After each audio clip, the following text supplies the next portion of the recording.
got $78 million in the American Recovery Plan Act. And so with that, T.B. Smith Community Center is getting built. Luxfield Community Center is being built, and we're going to renovate Calhoun. So those are some of the big investments. When you talk about being healthy and getting our score to move up even more as a fit city, we need to have places that people can go and be physically active that are in their neighborhoods. You're listening to America's Healthiest City on Mike King Biz Radio Network on ESPN Richmond 106.1 and Choice 105.3. Welcome to America's Healthiest City. I'm your host, Will Melton, and I am in the ESPN studio today with Chris Frelke, the Director of Richmond Parks and Recreation and Community Facilities. If you are tuning into this program for the very first time, please follow us on our journey to make Richmond, the entire region, the healthiest in America by 2033. Check out americashealthiestcity.com and see our ideas board. Leave your ideas behind. Leave comments on others' ideas. And if you represent a nonprofit, a government agency, a for-profit, or any other entity that is interested in seeing this advance, please check out what it takes to become an ambassador, all on the website. Without further ado, Chris, thank you so much for joining me today. I'm excited about this. Yeah, I'm glad to be here too, and I'm glad to learn about what you're doing. Yeah. So this is pretty exciting. Well, it is... As everybody who ever deals with Richmond knows, it is challenging to get things done. We have deficits. We've got lots of problems to fix, but we've got a lot of great stuff too. And I think everybody who stays here knows that it's worth fighting for. And I think a lot of folks are moving here and thinking that they can contribute. So, it takes all of us. And I think that you guys are doing such a great thing for the community and continue to invest in our city in ways that people may not always see. And see the impact, but we'll talk about all that today. So we'll start with the first question, which is, are you a native to Richmond, or did you move here from someplace else, and if so, why? Well, I think when you hear me speak, you'll realize I am probably not a native of Richmond. I have from North Carolina, born and raised there, went to the University of North Carolina at Chapel Hill, worked for Raleigh Parks and Recreation for about 20 years. And then the opportunity to apply for the Richmond job came available. And I successfully got it, and I've been here for the last 7 years. Wonderful. Yeah. Well, I will mention I spent 10 years in North Carolina as a child. I was in Rockwell, North Carolina. Nobody's ever been there, but about an hour north of Charlotte on 8. Yeah, I was going to say it's on the other, yeah. Yeah, the whole other part of North Carolina. But welcome to Richmond. 7 years. I've been here for just as long. I moved here in 2017, and it's been a really wonderful journey. So we know what took you here. Now that you've been here for 7 years, what is it that strikes you about the city that caused you to stay, caused you to want to invest here, aside from the job, obviously? Yeah. Well, someone said to me when I first got here is that, we have to mine our gold. There's a lot of great gems within the city. And so how do we sort of find those gems, polish those gems, and really help focus on those? And Richmond, from a Parks and Recreation, is pretty outstanding. And it has a long history of really focusing on Parks and Recreation. We were one of the first communities to be part of the playground movement. And so the playground movement, right during the Industrial Revolution, realized that kids weren't being active. They're in the industrial. And so how do we start really investing in that and getting kids out of the industry and giving them somewhere to play? And so Richmond was one of the first people to do those things. Richmond has had a lot of firsts, especially when you look at parks. You look at the infrastructure that we have with Bryant Park, Forest Hill Park, Bird Park, Chimborazo Park, now even the James River, which is sort of a new park compared to the rest of these parks. It is just the gems of things that most cities have won, not all these that I've just rattled off. So, we've got some of the major skylines. We have so many different elements. I always tell people, when I'm trying to explain the city, especially people that might want to consider moving here, is that it is very much an outdoor city that has a big city feel. You can go, as I explained, run along the river and do a nice flat run at Huguenot Flatwater over to Pony Pastures. You can do some real hikes on the North Bank Trail that, mountainous regions sort of rival in some areas. It's not like a skill level a low level person can do North Bank. Or you can go on the Capitol Trail, which is a paved trail that takes you all the way to Williamsburg. Not many people have all those different things, plus the Class 4 rapids that I didn't even mention that you can do. All that within one little footprint of a city is pretty outstanding. Well, you mentioned a number of different sort of geographical locations, but also locations where different partners operate, whether it's Friends of James River Park or if it's the Virginia Capitol Trail Foundation. Lots of people are working together to make this happen. Just last week, I aired an interview with Josh Stutz, Executive Director from Friends of James River Park, and just excited to hear about the progress that's being made there and how we're kind of unlocking faster progress. So tell me a little bit about the partnerships and how you see those working. I think that we have to partner. There's so many needs in this city. I was just in a meeting earlier today that we have $200 million in, deferred maintenance as a city. So how do we start eating away at that? And we can't expect the city to be able to do all that. And that's where we've leveraged pretty successfully a lot of partner groups. Friends of James River has been great, giving us lots, probably close to $1 million, in investment, which is nice when you can see that the city's also putting in that much, if not more, in other areas so we can really start moving along Mayo Island, Dock Street, Belle Isle, Pump House. I mean, there's lots of pony pasture. All those things I just mentioned are getting investment in the next few years through either city funding, through grant funding, or through partnership dollars.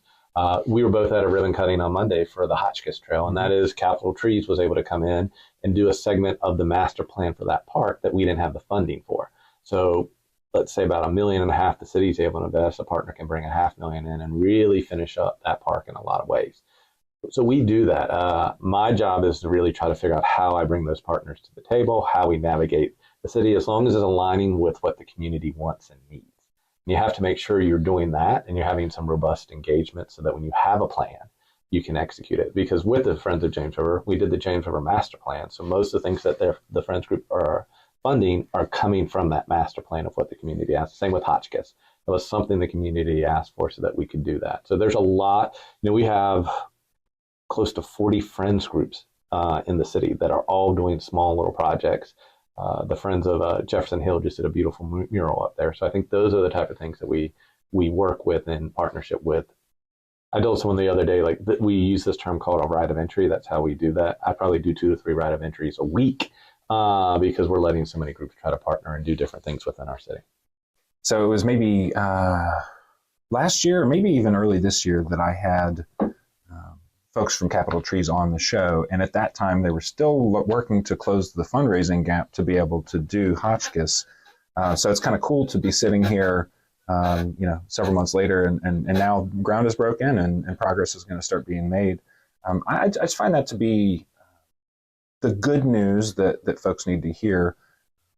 Can you talk a little bit about, maybe you've been here for 7 years, you've been in this role for 7 years. What are some accomplishments that maybe excite you and things that you might tell other folks that perhaps they don't see that should encourage them to think that this is good? Well, I think people somehow have missed the American Recovery Plan Act that we're seeing and the infrastructure dollars that we're seeing.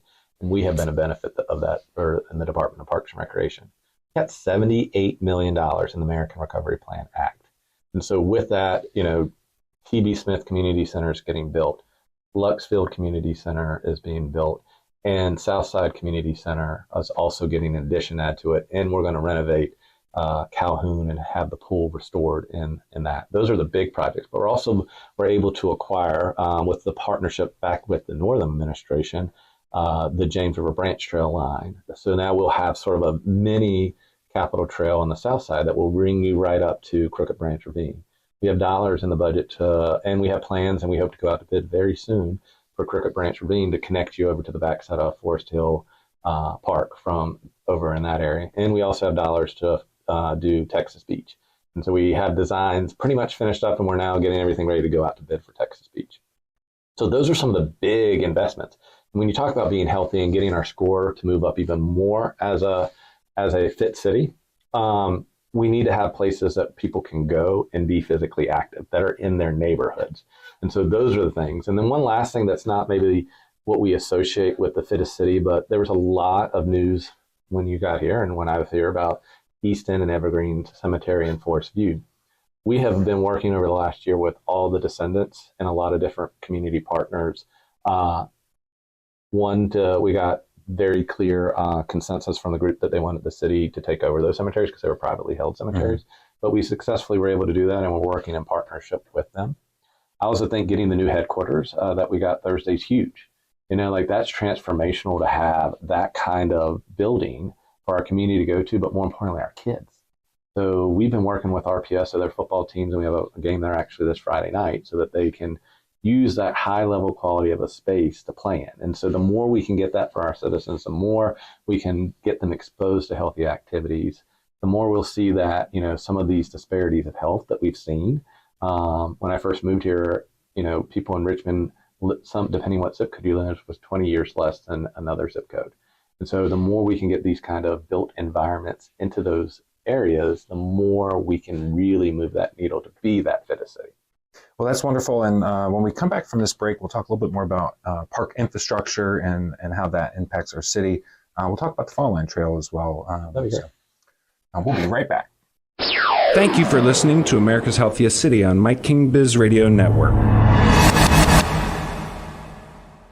Welcome back. You're listening to America's Healthiest City on ESPN Richmond 106.1 and Choice 105.3, all part of the Mike King Biz Media Network. Today in the studio, I have Chris Frelke, the Executive Director of Richmond Parks and Recreation and, Community Facilities. On that note, this is a pop quiz. How many facilities do we have in the city of Richmond? 20 community centers, 180 parks, and just over now 3,000 acres of parkland. Wow. I didn't actually expect you to know the answer to that, but I suspect that being your job, you should. I'm impressed. 120 parks. 180. 180. I wrote that down wrong. Oh, wow. Okay. So it is now everybody in Richmond's bucket list to visit all 180 parks in the city. Doable in a year. It's challenging, especially when you don't have a pandemic like I did, to be able to go through and see a lot. But there's a lot of nice little gems, pocket parks, and spaces like that we have. So you could have something as big as the James River Park system, which is close to 400 acres, to something that is, much smaller, not even an acre, that we have benches and some sort of recreation amenity in that space. But that's how those sort of add up. So on those, I don't know what you called it, micro parks or what have you, they're hidden. They're little secret places in Richmond that you can go to. What's your favorite one or two of those that folks might not know about that they should go visit? Well, I think, in the fan, we have quite a few of the pocket parks that have probably been done the best. So like at Lombardi Circle, then there's another little art park that we did in partnership many years ago with DCU. So those sort of smaller ones, I think are probably the top ones that we have out there. But, there's, I was going to say, like, everyone asks what's my favorite. I don't know if I really have a favorite, but I think everyone in the city should go by Pump House and see Pump House and see that amazing castle on the river. And there's tours that we also, when we talked about partnership a little bit ago, that we work with a friends group that they let you go in there and they do some tours of that building. That is like the most amazing building that we have in all of our management that we have, is just that Pump House. It's pretty spectacular. Have you ever been there? I've been to the outside of it. I've not toured the inside. You're walking back in time. Okay. All right. Well, I'm going to check that out. Yeah, it's very cool. So let's talk about the Fall Line Trail. So I had the opportunity to visit, I guess, the Belt Line in Atlanta for the inner city visit in May, and to learn the impact on a community that building this contiguous path does. I mean, there's developments all over the place, and just a ton of life and energy, business, recreation, lots of things going on there. I know that the Fall Line Trail is not necessarily being spearheaded by Richmond because it spans several jurisdictions, but you guys will be responsible for the construction through the city of Richmond. Can you talk a little bit about how the city sees that connectivity impacting things like visits to the city and connectivity for commuters and potential new business development along the trail? I mean, it's all of that. I think that is the key piece. Where the Office of Equitable Transit has been leading this for the city for a few years and spearheading it. And so you've got to think about what segments make sense to be park-like and what segments need to be economic development. And I think they were really wise in the sections that you're looking at Commerce Road and some of those different areas so that we can really get the development. Not only Atlanta, but Indianapolis, all these different areas. They almost call in Indianapolis being on part of their trail waterfront property, because you're on that, or beachfront, I think is what they call it, so that you're almost on the beach and you have that trail right outside your back door so that people want to build, develop, and live around that, because especially the generations that we are seeing, they don't want to drive cars. That's not like when I turned 16, all I wanted to do was get keys to vehicle. My nieces and nephews are fine not driving. If they can get somewhere by walking or biking or doing some of those things, you see generationals now pushing for that and demanding that. We want livable communities, and we want to be able to get to places within the community. And so I think the more we have population centers around that, that will drive that economic development. But it also will attract to your goal of being fit, because then people won't be so sedentary. They'll go walk to go to the grocery store. They'll go walk to a restaurant. I like living in the city because we have sidewalks. We have other nice amenities that when I get home, I can make the choice not to drive. And I think the more we have communities like that that connect it, as big as this project is going through the city, it's going to be a major development piece, but it's also going to be a major quality of life piece. And, there's a lot of research that's out there that says parks and recreation development also spurs economic development. Yeah. Well, I think that the fit piece is the thing that really excites me. And when you look at blue zones, folks who might not know that term, but just, places where people are incredibly healthy and live longer than others. I have had some folks suggest that what I'm trying to do with this initiative is to create a blue zone. And I've never really thought of it that way. But if Richmond does become the healthiest city in America, the healthiest region in America, then we likely do become a blue zone. But that integration of walking in daily life is a big contributor to that when you look at what the qualities of a blue zone are. Do you think that we could see that in Richmond's future? I think we're making really great strides. So first of all, one of the things that we also track is the Trust for Public Land. I don't know if you've been following that, but they give a park score. And so their main goal is getting everyone within a 10-minute walkability to a park space, because they understand that that will increase physical activity. Also, when you break down looking at the fittest city scores that they do, our built environments, I believe, at least are the top 15, it might be the top 12 of what built environments we have. So that's looking at trails, that's looking at some of our rec centers, that's looking at the 10-minute walkability. We were 22 for the Trust for Public Land score overall. And I think we're in the top 30 for the fittest cities of the things that we're working on. We've been making really big progress, at least on the Trust for Public Land. We were 49 when the mayor took office. Then before I got here, I'm not sure what happened one year, but we were 58 the year I came on, and we've went from 58 to 22 in the last 7 years, which is huge on the Trust for Public Lands park score. We've also seen our fittest getting better, but we have to also understand, we have to figure out how we get, and it goes back to this connectivity. How do we get people connected to healthy foods? How do we get people connected to health care and make sure people's first doctor visit isn't the ER, but other sort of, healthcare providers? And so those are all the things that we have to look at on how we deal with that. And Richmond has a lot, when I talked about the, disparities of health, that's going to keep us behind until we address that too. Like what I work in a lot of ways is, getting the built structures. You have to have those, but then we have to program it. And that goes back to the partner conversations too. It's like we work with sports backers to do fitness warriors. We have other people that are coming in to our programs. All of our amenities are low to no cost. I mean, our pools are free. So you can go use any of our 9 outdoor pools for free. Most of our programs, our after school program, just to give you a concept, I think it's about $120, maybe $150 a year for the program. So we really try to provide all of our stuff at a low cost to get people in there, and then program so we can teach some healthy habits, because that's just as important as having these spaces for people to go to. Well, I think Richmond is learning since the pandemic the impact that free to low cost services has on a community that struggles with equity. Yeah. I think thinking back to the Fall Line Trail and talking about connectivity, maybe you know the answer to this, maybe you don't. The pathway that it takes, does it connect multiple parks in the city? And last question on that front is there developable land on the trail in the city where businesses may consider putting, or maybe homes could be built?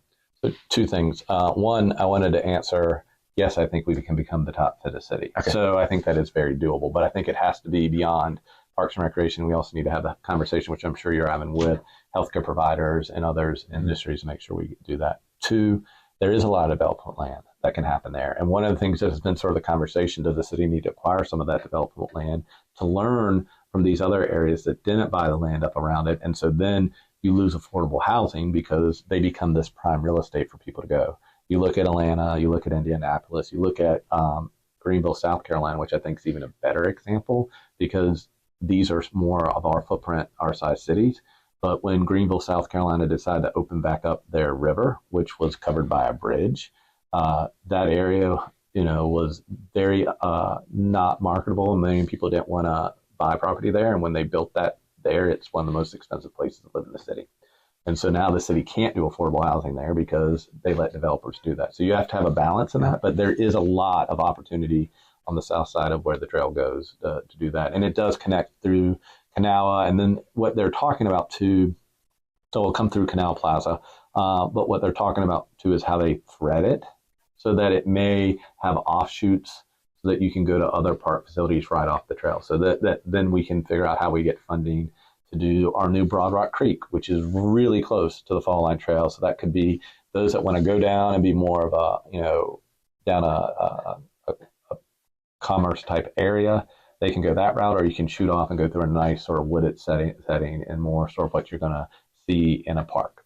Well, that's cool, and I think it's somewhat similar to the way that the Atlanta Beltline works and how it connects different neighborhoods and communities. So it'll be exciting to see that finished. It'll be exciting to see how it blossoms from there. I'm sure that there will be further changes. That brings us a good segue. We're going to take a quick break, but when we come back, we'll talk about the future of Richmond, which we've already started on. You're listening to America's Healthiest City on Mike King Biz Radio Network on ESPN Richmond 106.1 and Choice 105.3. Welcome back. I'm your host. I am in the ESPN studio today with Chris Frelke from Richmond Parks and Recreation. Before we get back into the segment, if you are new to the program, please go and follow us on socials. We're on Instagram, LinkedIn, YouTube, Facebook, and you can now catch our full episodes on your favorite podcast platform of choice, so please subscribe there. Chris, I'm excited about this conversation. I've learned a lot in a very short amount of time. I'm sure we could sit here all day and I could learn a whole lot more. I've got a new bucket list to visit 180 parks, 20 community centers, and 9 pools. We'll see if I can do that in the rest of my lifetime. Talking about the future of Richmond. So you started to kind of shape what the future could look like as we have some of these amenities develop. But I'm curious about sort of your personal perspective, what the progress you've seen, kind of what your vision is as we go into the future. What are some ideas that maybe you have and maybe just some predictions about Richmond's future from a health and wellness perspective? Well, we've seen historic investment, period. We've seen through federal government, through local funding, through grants and others, we're probably at close to $140, $150 million investment since I've been here. The mayor has an amazing track record and has been a mayor that supports Parks and Recreation. I think that's critical to figure out, who is in the next, coming in, how they'll support Parks and Recreation, and understand that, we need to be at the table, that we need to work with nonprofits and work together and not silo any of that off, in which we've had a really good track record under this mayor, making sure all that happens. So I think that is sort of one of those, but I see us, Richmond is a city I lived in Raleigh before moving here, and there's a lot of parallels that I see when I first started in Raleigh in 2000 to being in Richmond now, and that it has all these great things. It's very desirable to live, and you're going to see that growth. You're going to see people leave from a lot of heavily populated areas to go there. We just have to make sure, and this is what it sort of helps us. I was just thinking this the other day. It helps us that we can learn from all these other spaces that made mistakes during fast growth.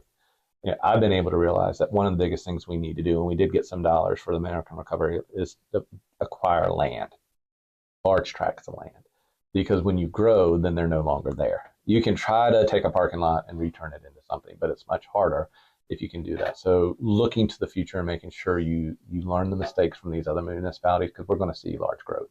We're the fastest growing and probably the best growth. I don't want to quote the statistics because it's been a couple months since I read the article, but Richmond is the only really area that is growing based on people moving here compared to the rest of the regions. You're seeing loss in Virginia Beach and you're seeing loss in Northern Virginia, and we are growing. And it's because it's affordable to live here and the quality of life is through the roof. And so I think those are the type of things that we'll continue to see the city grow. And so we have to be prepared for growth. And that means building the fall line trails. It means having property to add green space so that we have the right number of acres per capita and doing those different things. And then having state-of-the-art facilities for our citizens to enjoy and be able to benefit so they have healthy places to go. So I've been here since 2017. I've lived in 3 different neighborhoods, 3 different areas of the community, and every single place that I've lived, I've been able to walk to a park within just a few minutes. And I probably took it for granted for a long time, but now moving closer to the city, I have several parks that I can visit within just a few minutes walk. Um, Maybe as we kind of have these last few minutes, you can share, is there anything on the horizon that folks don't know about yet that you can speak about that folks might be excited about? Well, I think, and I know I alluded to this, but I would really like to get it. Texas Beach is going to get repaired, and we have money to do that because you get a lot of missed stories, and we hope to have that out to bid. I think that's really big on that. The other thing, too, that I did not touch on that everyone, especially if you are in the city, but also our surrounding counterparts, richmondinspire.com. richmondinspire.com. That is our master plan. That is going to be our tool so that we can really, over the next 5 to 10 years, map out what the citizens want us to do. And as I alluded to, the James River Master Plan was done, I think in 2018, 2019, we adopted it. We've seen over $50 million in investment because of the James River Master Plan. Mayo, Dock Street, Park Rangers, James River Branch Trail, lots of things that we have done that were outlined in this. This will be for the whole entire system. And so by having that tool, we can go after grants very competitively. When partners come to us, we can see if they have ideas, we can say, does that align with the master plan, or would you be willing to do these aspects? And it gives us the opportunity to go after lots of grants and things like that because we have that document. So did the James River Master Plan. But all those different pieces, I think, will really help us. And I need everybody, our goal, and it's a lofty goal because we had 2,000 people who participated in the James River Master Plan survey. Our staff has set a goal of 10,000. I told them I thought that was pretty ambitious. But I'm going to help try to get as many people to fill out that survey. And what do you want to see in your park system? What do you want to see that we're not doing? And what do you want us to keep doing that we're doing well? Is that something you've started yet? Yeah, it's kicked off. So you can go Richmond Inspire. You can download the app on your phone. It gives you all the updates. There's public meetings that are coming in every council district. So there'll be at least 9 public meetings. We're meeting with focus groups. So all those partners will have the ability to give us their ideas and do different things. We have steering committee, we have ambassadors. We're really trying to do a lot because this plan will be what we hope to see for the next 5 to 10 years. And it's the first master plan that I'm aware that the city has done for the whole system that they've done one before, it didn't get adopted. We're hoping this one will get adopted. Well, I thank you for sharing that. I'm constantly trying to find ways to encourage people to get involved because it does take all of us. And I think some folks maybe not know that there are ways to get involved. So that's a really great way. That's a call to action that we will certainly clip out of this episode and share widely because we want everybody's participation here. We've got a couple minutes left. If you wouldn't mind, share with us perhaps somebody that you admire, respect, or an organization perhaps that we ought to bring into the studio to talk to and to save you some thinking there. How can folks get in touch with you so that they can reach out if they have an idea or some feedback to share? 2 things too that get involved with your local friends group. We have those listed on the city website. And if there isn't a friends group, we can help you form a friends group. We have one of our staff, that's their main, it's like community engagement specialist, I think is their title, but their job is to work with all these sort of groups in the parks to do that. So that's another way to get involved and engaged in your park. And if, there isn't a park super close, I guarantee you there's a friends group that you can join that is close to 10-minute walkability. My email is Christopher, CHRISTOPHER .FRELKE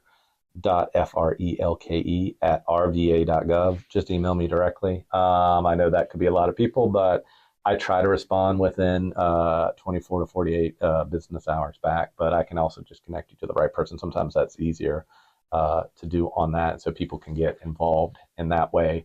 And one thing I think is, since it's sort of fresh, there's a couple things that have been fresh. My team is some of the most amazing people, and I don't want to just say one, but the collective that we have in Richmond Parks and Recreation, I'll put them up against anyone in the country. The talent and the people that we have working there just are phenomenal. I mean, for us to probably gotten over $100 million worth of grants, we've gotten federal earmark dollars every year they've been available.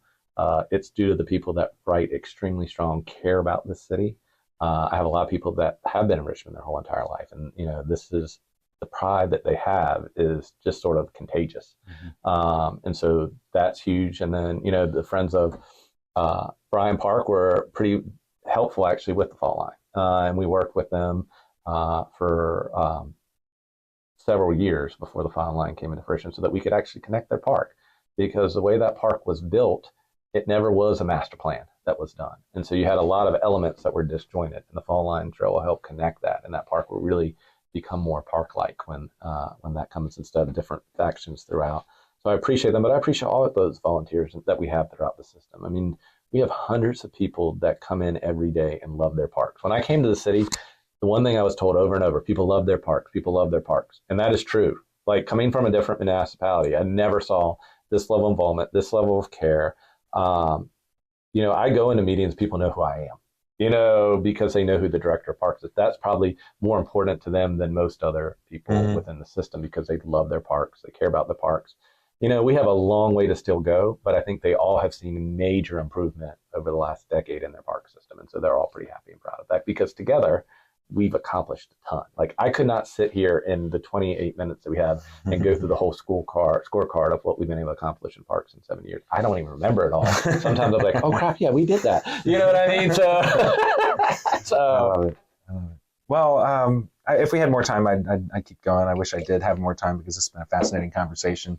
I appreciate you joining me in the studio today, and I look forward to catching up here in a couple of years so that we can see how much further we've gone. Well, and ever, if you can do a live shoot, love to let you even do it, even if it's not interviewing me, but interviewing at our new facilities and seeing that. And the group, I think one of the groups to interview is the Brothers of Gilpin. Okay. And the reason why I allude to them is that that's a group that when the ARPA funding was in there, and we wanted to make sure we kept our ARPA funding, is that we reached out to the community and said, what do you want to see happen? And Calhoun was a major thing. And they've taught us so much about how to do excellent engagement because they go door to door and talk to the people, and then they provide that feedback for us of what needs to happen in that community center. But what they've been doing in that community, they're all young men, well, now they're adults, but they grew up in Gilpin. And they understood the power of Calhoun Center for their youth development. They knew that was a place they wanted to go. They knew they had caring and loving adults for them there. And it's why it was a very positive trajectory for them. I know we're talking about health and wellness, but also we have a lot of gun violence in our city. And having spaces where kids have a great role model, which is what parks and recreation professionals do. And a lot of people, there's a lot of nonprofits, not just the city. We've got Boys and Girls Clubs and Salvation Army. I could go through it and I don't want to forget anyone, but there's a ton of those. But those gentlemen grew up and they wanted to make sure that that center became the center like it was when it opened for them in 1972. And so we still have on board the staff person that opened the facility in 1972. And so he reached out to them. And so now they do events every quarter, and work with the community to do some great things. But they're pretty impressed with that group of what they're doing. Well, thanks for that. I've got a lot of leads to hunt down now. And I'm looking forward to seeing the facility. I want to make sure that we are talking to other folks. I talk to a lot of folks at that director level, and I enjoy that, but there are other people who are doing the hard work, so I appreciate that. This was America's Healthiest City on ESPN Richmond 106.1, part of the Mike King Biz Media Network. Catch us every Thursday at 6 a.m. We'll catch you next time.